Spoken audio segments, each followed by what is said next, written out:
अस्सलामुअलैकुम। तो आज का हमारा टॉपिक है हाइपोनेट्रीमिया। हाइपोनेट्रीमिया मीन्स के बॉडी के अंदर सीरम के अंदर ब्लड प्लाज्मा के अंदर सोडियम लेवल ड्रॉप कर जाना फ्रॉम द नॉर्मल लेवल, मतलब 35 मिली इक्वल पर लीटर से कम हो जाना। इवन अब single point can say it's a hyponatraemia. But इसकी सिवियरिटीज़ होती हैं लाइक अगर 135 टू 120 तक डाउन होता है या फिर 120 से भी ज़्यादा लो हो जाता है तो उसके अकॉर्डिंग उसके डिफरेंट सिम्टम्स आते हैं।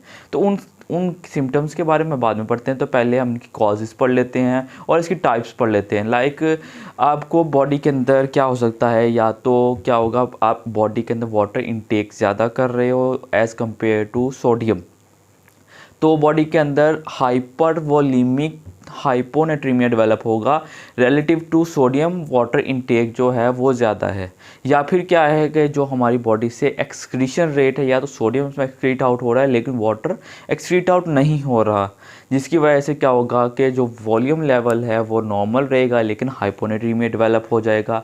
या फिर क्या होगा कि सोडियम एंड वाटर दोनों लॉस हो रहे हैं लेकिन as compare to sodium water loss is less, sodium ज़्यादा लॉस हो रहा है, वाटर कम लॉस हो रहा है। तो ऐसी कंडीशंस को हम पढ़ेंगे वन बाय वन। तो फर्स्ट ऑफ ऑल आपने क्या करना है कि सोडियम को चेक करने के लिए कि हमारी बॉडी के अंदर ब्लड के अंदर सीरम ऑस्मोलैरिटी ऑफ सोडियम क्या है, तो उसको चेक करने के लिए क्या करेंगे, फार्मूला हमने डेवलप किया है। तो फार्मूला क्या होगा, सीरम ऑस्मोलैरिटी चेक करने के लिए हमने टोटल बॉडी जो हम for with the help of investigation हमने blood serum sodium level check कर लेना है। Blood serum sodium level check कर लिया, उसको हमने मल्टीप्लाई कर देना 2 and then we will go for the blood urea nitrogen. तो बर्न के लिए हम जाएंगे, देन उसको डिवाइड करेंगे 2.8 से एंड देन उसके बाद हम हमारा जो RBS होता है रैंडम ब्लड ग्लूकोज लेवल है उसको मॉनिटर करके उसको डिवाइड करेंगे बाय 18। तो ये एक फार्मूला है 2 multiply by sodium level plus burn divided by 2.8 plus glucose divided by 1.8 18 glucose divided by 18। इन सब को सॉल्व करेंगे तो हमारे पास ब्लड सीरम ऑस्मोलैरिटी आ जाएगी। उसके अकॉर्डिंग हम देखेंगे आइदर इसकी कॉज क्या हो सकती है। तो नॉर्मली लेवल हमारे बॉडी के अंदर जो ऑस्मोलैरिटी लेवल होता है वो 287.5 होता है। वो कैसे कैलकुलेट किया है, एस्टिमेट है कि हमारा जो नॉर्मल सोडियम लेवल होता है 140 होता है और एस्टिमेटेड हमारा जो नॉर्मल RBS लेवल होता है वो 90 है और जो एवरेजली नॉर्मल जो 1 होता है वो 7 होता है। तो उसके अकॉर्डिंग मैंने ये फॉर्मूला के अंदर पुट किया तो ये हमारे पास इसका ऑस्मोलैरिटी क्या आ गई है 287.5 नॉर्मल है। इसकी अब रेंज देखनी है कि इससे डेविएशन कहाँ है, 287 से ज़्यादा है कितनी ज़्यादा है और कम है तो कितनी कम है।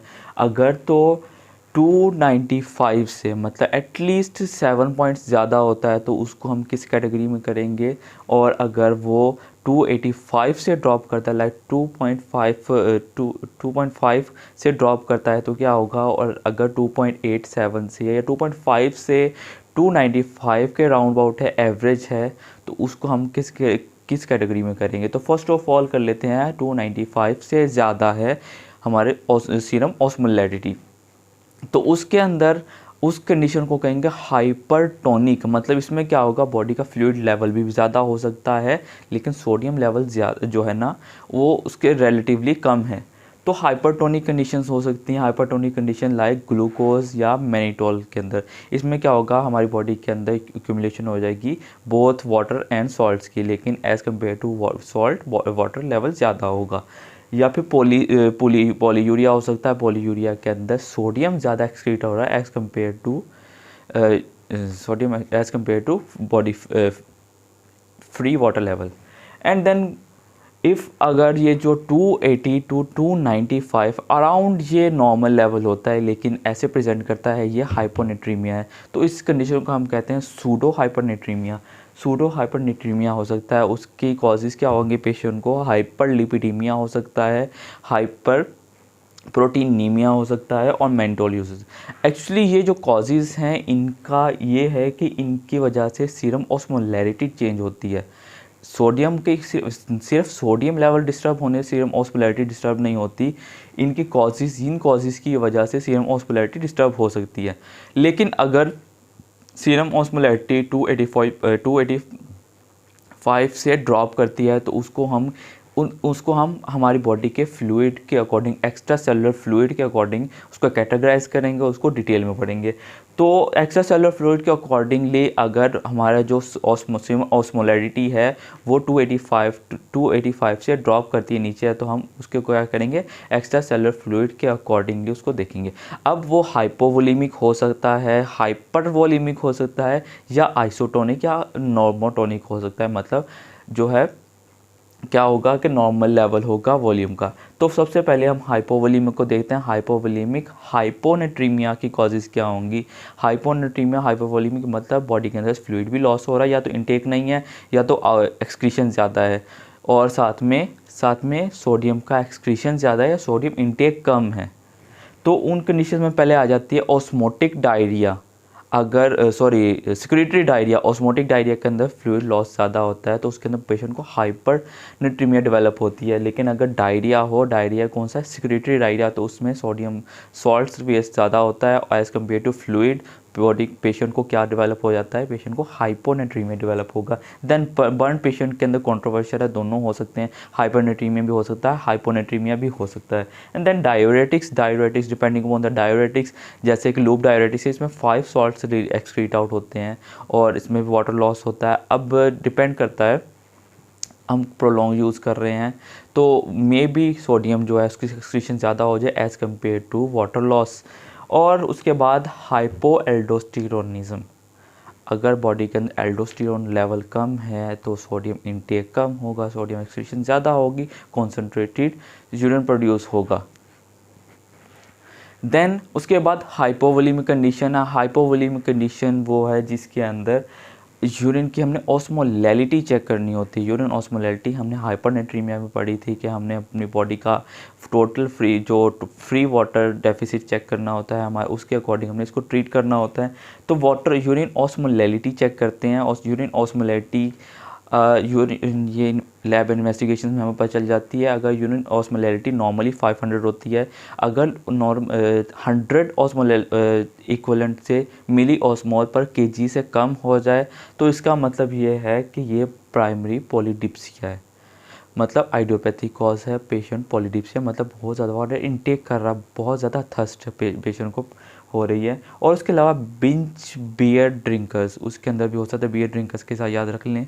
और दूसरी है जिसके अंदर 100 प्लस है, ऑस्मोलैरिटी लेस देन 500 है लेकिन मोर देन 100 और मिली ऑस्मोल पर केजी है, तो उसके अंदर सबसे पहले आ जाती है SIADH, syndrome of inappropriate anti diuretic hormone. या तो इसके अंदर जो है SIAD जो एंटी डायरेटिक हार्मोन है ये बहुत ज़्यादा बनते हैं, जिसकी वजह से क्या होगा, जो एंटी डायरेटिक फंक्शन ज़्यादा होगा, वाटर जो होगा वो इनटेक ज़्यादा होगा, एक्सक्रीट नहीं होगा, जो कॉन्सेंट्रेटेड यूरिन प्रोड्यूस होगा।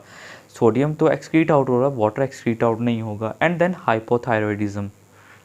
देन हम कर लेते हैं इसको हाइपरवोलीमिक हाइपोनेट्रीमिया। हाइपरवोलीमिया है लेकिन हाइपोनेट्रीमिया है, तो उसके अंदर हमारा कंजेस्टिव हार्ट फेलियर आ जाता है, लिवर सिरोसिस, ये 2 मेन कॉजेज याद रखनी है। इन दोनों की वजह से बॉडी पेशेंट को एडीमा डेवलप होता है। तो एडीमा मतलब बॉडी के अंदर फ्लूइड एक्यूमुलेशन, मतलब बॉडी का हाइपरवोलीमिया डेवलप हुआ है, साथ में हाइपोनेट्रीमिया होगा। रिलेटिव टू फ्लूइड लेवल, यहाँ पे सोडियम लेवल नॉर्मल भी हो सकता जो है वो नॉर्मल रेंज पे होगा, लेकिन फ्लूइड लेवल उससे ज़्यादा हो गया, जिसकी वजह से सोडियम जो है वो नॉर्मल नहीं रहेगा, sodium as compare to fluid कम हो जाएगा। And then nephrotic syndrome and lastly renal failure हो, कंजेस्टिव हार्ट फेलियर हो, एंड लीस्टली क्या है, पेशेंट को सिरोसिस हो। ये 3 कंडीशन मस्ट है कि इनके अंदर पेशेंट को एडिमा डेवलप होता है। आपने ये क्या होगा कि बॉडी के अंदर फ्लूइड एक्यूमुलेट होना शुरू हो गया है।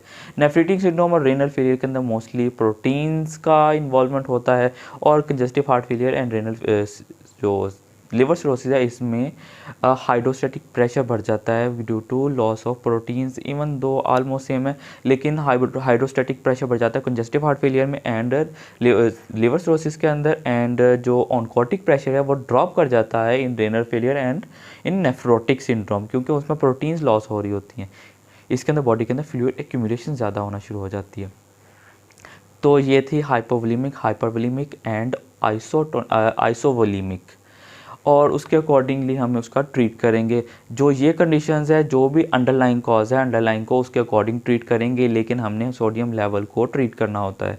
Just like हाइपरनेट्रीमिया। हाइपरनेट्रीमिया क्या होता है कि बॉडी जो है सेल श्रिंक होते हैं। अगर हम सडन रिकवरी करेंगे, सडन फ्लूइड इनटेक करेंगे, पेशेंट को देंगे, तो क्या होगा, बॉडी जो उसका ब्रेन है वो हर्निएट कर जाएगा। इसमें क्या होगा, इसमें भी ब्रेन डैमेज होगा अगर आपने सडनली पेशेंट को ट्रीट किया, तो पेशेंट का इसमें डीमाइलिनेशन हो जाएगी, डीमाइलिटरी सिंड्रोम होगा पेशेंट को। देन अब किसके सिम्टम्स क्या आएंगे? सिम्टम्स आपने याद रखने हैं। पेशेंट को जो होता है हाइपरनेट्रीमिया हो या हाइपोनेट्रीमिया, दोनों के अंदर पेशेंट को डायरिया, पेशेंट को वॉमिटिंग डेवलप हो सकता है, नोजिया, वॉमिटिंग, डायरिया डेवलप हो सकता है, साथ में हेडेक दोनों के अंदर हो सकती है। मोस्टली हेडेक जो होती है हाइपोनेट्रीमिया के साथ एसोसिएट होती है। एंड लास्ट में फटीग, वीकनेस ये होता है सॉल्ट इनबैलेंस के अंदर। अगर ये कंडीशंस आए, ये प्रेजेंटेशंस हो, तो इसके अंदर हमने सोचना है कि थोड़ा कम शिद्दत वाली है, लेस जो है डेंजरस है, मतलब इसके अंदर 120 टू 135 के राउंड अबाउट ही लॉस हुआ है। लेकिन अगर 120 से ड्रॉप कर जाता है सोडियम लेवल, तो हमने क्या करना है, ये सोचना है कि ये एक्सट्रीम है, ये डेंजरस, क्योंकि इसके अंदर पेशेंट को सीजर स्टार्ट हो जाएंगे, पेशेंट कोमा में चले जाएगा, पेशेंट कंफ्यूज होगा। ये तीन चीज़ें, पेशेंट कंफ्यूज है मतलब सोडियम लेवल जो है ड्रॉप कर चुका है, सॉल्ट इनबैलेंस है।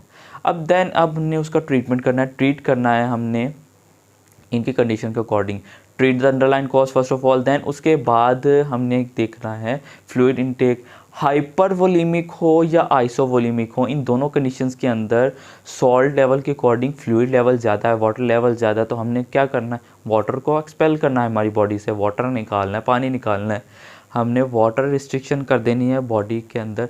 1 लीटर एक दिन के अंदर से 24 घंटों के अंदर हम पेशेंट को अलाउ करेंगे पीने के लिए, और साथ में डायूरेटिक्स देंगे ताकि फ्लश करे किसको, मेनली किसको, वाटर को। इवन दो के डायूरेटिक्स कॉज कर रहे हैं हाइपोनेट्रीमिया, लेकिन हमने वाटर रिस्ट्रिक्ट कर दिया है, बॉडी के अंदर वाटर नहीं आ रहा, तो बॉडी का अंदर वाला फ्लूइड निकलेगा। देन उसके बाद हमने क्या करना है, जो हाइपोवोलीमिक कंडीशंस थी, लाइक डायरिया हो गया, बर्न पेशेंट्स हो गए, इसके अंदर हमने पेशेंट को क्या करना है, पेशेंट को नॉर्मल सलाइन देना है, 0.9% नॉर्मल सलाइन देंगे। हाइपोवोलीमिक कंडीशंस के अंदर 0.9% नॉर्मल सलाइन देंगे। अगर पेशेंट अनस्टेबल है तो हम नॉर्मल सलाइन देंगे। अगर पेशेंट स्टेबल है दैन गो फॉर जो प्रेफर्ड है वो 5% डेक्सट्रोज वाटर होता है, जस्ट लाइक हाइपरनेट्रीमिया। और उसके बाद अगर बॉडी का जो सोडियम लेवल है लेस देन 120 मिली इक्विवेलेंट पर लीटर से ज़्यादा ड्रॉप करता है, इवन 110 से भी ड्रॉप कर जाता है, तो must go for hypertonic saline. Hypertonic saline मतलब 3% नॉर्मल सलाइन होगा। 3% नॉर्मल सलाइन याद रखना है, जैसे 120 डाउन हो पेशेंट को स्टार्ट कर देना है। और ये याद रखना होता है कि बॉडी के अंदर 8 मिली इक्विवेलेंट पर लीटर, 8 मिली इक्विवेलेंट पर लीटर के अकॉर्डिंग पेशेंट का जो हाइपोनेट्रीमिया ट्रीट करना होता है, स्पेशली जब 120 से ड्रॉप कर जाए, क्योंकि अगर इसे ज़्यादा किया तो पेशेंट को जो डीमाइलिनेशन जो होगी न्यूरॉन्स की, वो स्टार्ट हो जाएगी, जिसको हम कहते हैं सेंट्रल पोंटाइन सिंड्रोम डेवलप हो सकता है। तो ये था हाइपोनेट्रीमिया।